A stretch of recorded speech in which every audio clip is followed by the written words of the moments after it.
What's up everyone, this is episode 2 of my Guild Wars 2 series. As the name of the video says, this episode will be about the combat and why it is so innovative. So just sit back, relax and enjoy the video.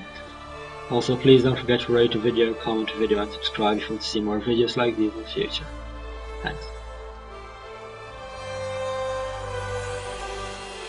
Well, we talk a lot about our combat being really active too. I think another really important thing that we're trying to do with the combat is make it social as well.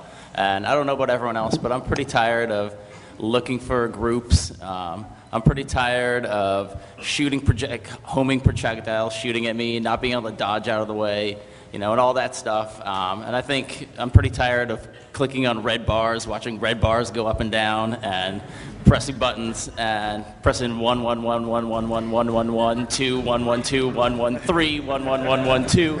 It's getting pretty old, and so we think it's kind of time for a change for that. And that's what the combat is all about. There are different things that players need out of combat, and one thing that you want is players to be able to interact with each other, to have a role in combat, and to matter. And for a long time, that role has meant I'm either a healer, I'm a tank, or I'm a DPS, and that's all I can do. In fact, in Guild Wars 2, everyone can do all those things, and we expect you to do all of them within a single fight sometimes, and certainly as you're going through the game. And that is not the role that you play. The role that you play is how you do it, and not what you do. The distinction is, looking at our professions, the Guardian. He's all about controlling area. He's about laying things down, making people move out of places, controlling the ground, taking over the areas of the battlefield. The Thief, on the other hand, is the exact opposite of that. He's making you turn around, look, he's moving in, moving out. And it's a much more interesting thing to deal with making a profession choice and who you bring based on their play style and based on who you want to play with and not who you have to play with. We don't want to make sure that people are playing with their friends. If you have 5 friends and you guys all want to play warriors, then you should all be able to play warriors. It shouldn't really matter. It doesn't matter if you have 5 warriors or 5 guardians. The game is about playing with people who you want to play with. So the same thing with that. We talk a lot about the dodging and the active combat. It's one of those subtle things that, actually, even at work, we haven't really figured out how it all works yet. The whole shooting a projectile and guys getting in the way. You don't really realize what that means until you've played the game for a few months and you start thinking about, oh, I'm fighting these 2 creatures and I'm shooting that. Oh, I'm actually not shooting the guy in the back. This guy in front of me is in my way. These bullets are hitting him. I have to move out of the way. I have to actually do something to do what I want to do in combat. And it takes a while. I mean, you've all seen the YouTube videos. It takes a while for people to learn that. They're kind of stuck in their ways and standing around shooting. And once you start to get used to the game, you realize just how different all that stuff is. A couple things to note about our combat, as you see Matthew engaging some centaurs. Our combat, we wanted to be very much about positioning and about being in the right place and relative to where your opponent is. And to facilitate that, we have a few things like most of our abilities and skills can be used while you're moving. We wanted to do that to maintain kind of the flow of combat so that you weren't constantly held in place by things you were doing. You'll also notice Matthew dodging enemy attacks. You can dodge really simply by double tapping in any direction. You'll also see things like Thank you so much. you'll also see things and notice that we have no auto attack. Whenever Matthew attacks, it's because he's used a skill explicitly, and if he wants to, he can right-click a skill and it will automatically execute whenever it becomes available. But he doesn't need to do that, and we did that so that our combat would be much more immediate and feel more sort of action-y.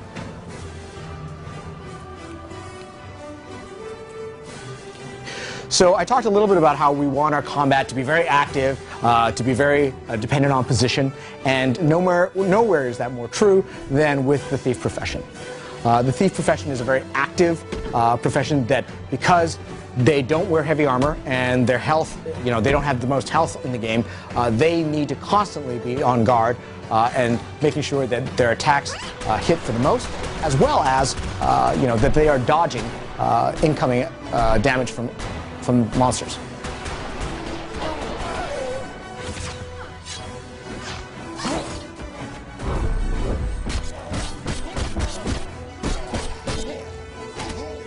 Thief is the first profession that we revealed that uses pistols.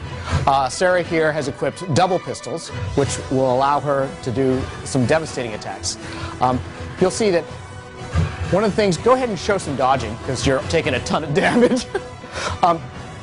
One of the things that we have, as I mentioned, we never want someone just to be standing there taking all the damage. We have dodging in the game that allows you to literally avoid attacks, avoid incoming damage. So a good player will keep an eye on when attacks are coming and be able to dodge out of them. Dodging does not come for free. You'll see on the right there's a blue energy bar. As Sarah dodges, she uses up her energy bar. So one of the things that's cool and specific to the thief profession that's very different from the other professions in the game is if you look at the 5 weapon skills here, there are no cooldown timers. Instead, a thief relies on an energy pool we call initiative to get her attacks, her weapon skills off.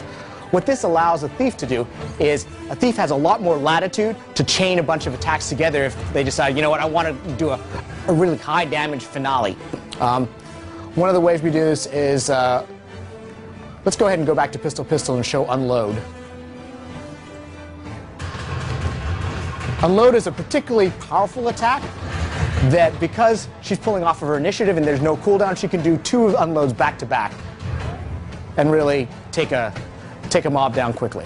Of course, that's a strategic choice that a thief does because in depleting all of their initiative, they're going to be vulnerable for a period of time. We could go ahead and show stealth. Obviously, one of the key things behind a thief would be their ability to stealth. Unlike other games, stealth is not unlimited in Guild Wars 2. Stealth is a very powerful ability, and so we want it to be something that players use strategically as opposed to something that they kind of is a safety net that they have on all the time. So there is, in fact, a timer on stealth. It is not unlimited. It should be used.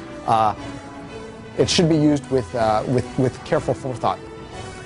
One of the other abilities that's unique to the thief profession is something we call Shadow Step, which is the ability to teleport in and out of combat quickly.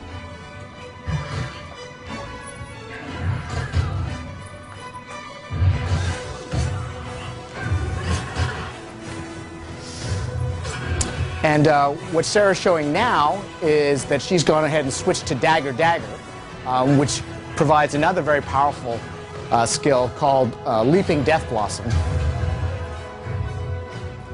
which she did a pretty good job of using just now. Let's see. The last thing about Thief that really explains why, she's called a thief is the thief has the ability to steal weapons away from the monster she's fighting and use them against her. So in the case of the Moa, she'll be able to steal a handful of feathers. You'll notice the skill bar changed. And she used them on the Moa. The feathers basically blind the Moa and stop them from attacking for a brief period of time.